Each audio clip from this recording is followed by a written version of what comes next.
I had a call today on my WhatsApp from a Spanish friend of mine who's stuck in India, and she was saying she doesn't know how to cook. So I thought I'd just show you just the easiest basic recipe so you can make dal.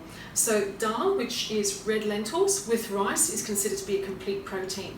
So the first thing you need to do is add to your saucepan some oil. Now you don't need to use oil if you want to just use a bit of water instead, and then your spices. So let me explain what the spices are.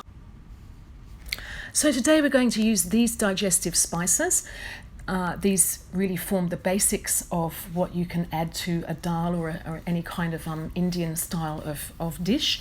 So there's lots of other ones you can choose, but we'll use these ones today. So these ones are really good to promote weight loss. They're very powerful anti-inflammatories, so that's like for joint pain and arthritis. They work together synergistically. So for example, black pepper promotes the absorption of curcumin from turmeric, which is an anti-arthritic and anti-cancer.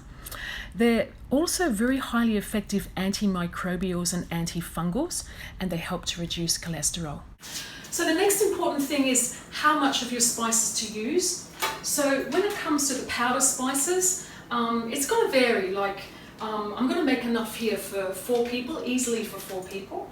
So just like a teaspoon really of all the powder things. And what's important when you're using the coriander seed is don't overdo it with the coriander seed. Like 1 teaspoon is definitely enough for the whole dish.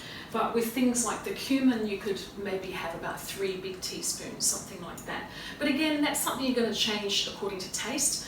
Personally, I like the coriander seeds whole rather than crushed, because while you're eating something, you get a different flavour in each spoonful. So yeah, guaranteed to delight the palate. I like to use coconut oil when I fry because I love the flavour, but you can use any kind of oil. Just to avoid canola or what they call rapeseed oil because it's been genetically modified. And coconut milk is something you can add at the end if you wish, just have a taste of what you've made. I've got there some veggie stock. I think it's better to use the powdered stuff or the stuff in cubes. The one that you buy liquid in a container where you're not really quite sure what might be leaching into that liquid. Yeah, and if you don't have enough flavour, what you can add is just a little spoonful of Vegemite. I usually start by putting my oil or my water in the bottom of my pan, heating it up, and then adding my onion or garlic if you're using that. If you're a mega yogi, then you prefer to use asafoetida, which is also delicious. So you put that in, have it frying a bit, and then add your bigger spices, so the ones that are not crushed, and then the smaller ones, and just lightly fry it.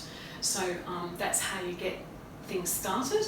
Then you're going to add your lentils, which you've pre-soaked. So you add your lentils, and so it's like 1 cup of lentils is 6 cups of water. So I usually also add my stock, mix that up into the water at the same time. To easily make enough dal for 4 people, just get 1 cup of lentils, pour it into a bowl and rinse it 3 times. So pour water, mix it around with your fingers and let the water go into the sink. It'll be a kind of a milky colour. Do that at least 3 times. And then just cover them with water, well covered, and let it soak overnight. It'll make the cooking a whole lot faster the next day. And essentially 1 cup of lentils, you need 6 cups of water. Lentils and rice are a complete protein. Personally, I think it's preferable to eat brown rice. It's been less processed. It's got heaps of fibre, which is what we need so that our gut works properly. And it tastes a lot better. So it does take a little bit longer to cook than white rice. So once again, you can just soak it overnight. So put it in a bowl, rinse it, and soak it overnight. That way it cooks a whole lot more quickly the next day. I always add a little bit of salt to my cooking, and I spent a bit of time in South India where they add coconut to everything, which was pretty good for me. So you can add some coconut to it as well after it's finished cooking. Just mix in a little bit of coconut oil and some desiccated coconut, as you can see here. Okay, so let's put on the apron. So the tea towel will do just as well as that. Keep my clothes nice and clean. So I've fried the spices and I've added in the lentils. And now the next bit is to put in the potatoes. So I just cut the potatoes into cubes like that. So I chuck the potatoes in, and then I will put in the spinach. So the spinach, I cut up the stem as well. There's no need to waste anything. And basically just let it sit. And then when it's finished cooking, like the potatoes are soft and I'm happy with the flavour, like I might want to add a little bit of extra flavour if I think it doesn't have enough. Then I can decide, do I want to add coconut milk today or not? So that really I decide at the end of the dish. So I hope this helps. I hope this is enjoyable. And I'm going to add here also a list of different things you could use instead of the red lentils. So really you can go to town, just go to that health food section in the aisle of the supermarket and get the different kinds of flavours. Go to the Indian supermarkets, the Chinese supermarkets, and just enjoy yourself. Get creative. It's just so easy to eat well, and to make food that's good for your digestion and good for your soul as well. So you can get really creative. You don't have to have red lentils all the time.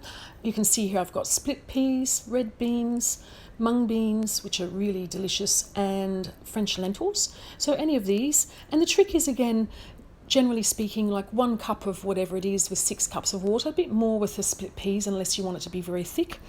And you can use those yellow peas or whatever you like. Anyway, just soak it overnight, and then the next day you'll find it won't take too long to cook at all. So there's no need to buy things in tins, and it's really inexpensive. You can go to the Indian supermarket, the Chinese supermarket, and just go to town with trying a few different types of spices and different types of beans.